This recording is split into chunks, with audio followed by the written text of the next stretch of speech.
Chandrayaan project जब one launch हो रहा था उस समय doctor Kalam was very much involved in that project. Few people know that.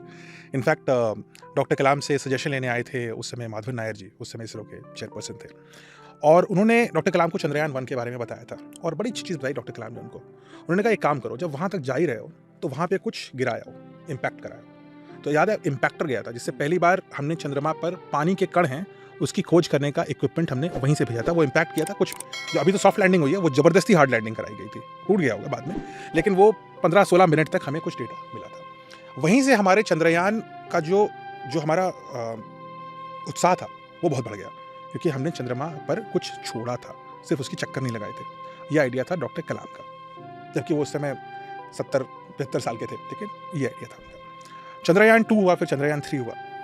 देखिए बहुत ही कॉम्प्लिकेटेड प्रोजेक्ट है चंद्रयान, या कोई भी स्पेस प्रोजेक्ट कॉम्प्लिकेटेड होता है। चंद्रमा धरती से काफ़ी दूर है और वहाँ तक जाने में काफ़ी समय और ईंधन लगता है।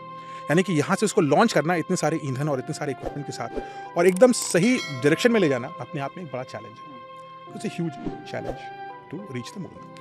बट वहाँ तक पहुँचना तो फिर भी ठीक है, बट उसको लैंड कराना और भी मुश्किल है, क्योंकि चंद्रमा पे आप पैराशूट से लैंड नहीं करा सकते। चंद्रमा पे हवा ही नहीं है। अगर आप पैराशूट खोलेंगे तो वो खुलेगा ही नहीं, वो तो ऐसे ही गिर पड़ेगा, क्योंकि उसमें हवा कुछ भरने के लिए है ही नहीं, रेजिस्टेंस के लिए। सो चंद्रमा में पहला चैलेंज ये था कि जिस प्रकार से हम धरती पे पैराशूट से लैंड कर लेते हैं, वैसे आप चंद्रमा पे नहीं कर सकते। इसका मतलब ये है कि आपको चंद्रमा पे लैंड करने के लिए रेट्रो रॉकेट्स यूज़ करना पड़ेगा, यानी आपको रॉकेट टेक्नोलॉजी यूज़ करनी पड़ेगी। जो जैसे वो आ रहा है उसमें रॉकेट चलना शुरू हो जाएगा और वो वजन से धीरे धीरे नीचे आ रहा है। वजन भी 1/6 हो जाता है चंद्रमा पर, क्योंकि उसकी ग्रेविटी 1/6 है, और रॉकेट को इतना थ्रस्ट देना है कि वो बैलेंस हो जाए ऑलमोस्ट, और हल्का सा आप रॉकेट कम करेंगे तो वो धीरे धीरे नीचे आने लगेगा। तो ये आप, और यहाँ आप धरती से बैठ के कर रहे हैं ये चीज़ जो आपको करनी है चंद्रमा पर, वो आप यहाँ से बैठ के कर रहे हैं। तो ये एक कॉम्प्लिकेशन है। 3 लाख किलोमीटर दूर आप कुछ, इतना दूर आप कुछ कर रहे हैं और इसको धरती पर बैठ के आपको करना है। नाउ दूसरा प्रॉब्लम ये था कि हम साउथ पोल पे लैंड कर रहे हैं। अगर हम इक्वेटर पे लैंड करते हैं तो बहुत ईजी है। इक्वेटर का सरफेस जैसे ये मेज़ है ना, सपाट होता है। आप इक्वेटर पे चाहे यहाँ लैंड करिए, चाहे यहाँ लैंड करिए, चाहे यहाँ लैंड करिए, कोई फ़र्क नहीं पड़ता, आप कहीं भी लैंड कर सकते हैं, क्योंकि पूरी एरिया है। जो साउथ पोल है एरिया, जिसको सदर्न पोलर रीजन बोलते हैं, साउथ पोल में समझ लीजिए कि इसी एरिया में कांटे हैं ऐसे ऐसे, क्योंकि वहाँ पे बहुत सारे एस्ट्रॉइड्स गिरे हैं, बहुत सारे मीटियोर्स गिरे हैं, और उन मीटियोर्स की वजह से वहाँ का सरफेस बहुत उबड़-खाबड़ है। यानी कि आपको सपाट एरिया लैंड करने के लिए बहुत ज़रा सा है।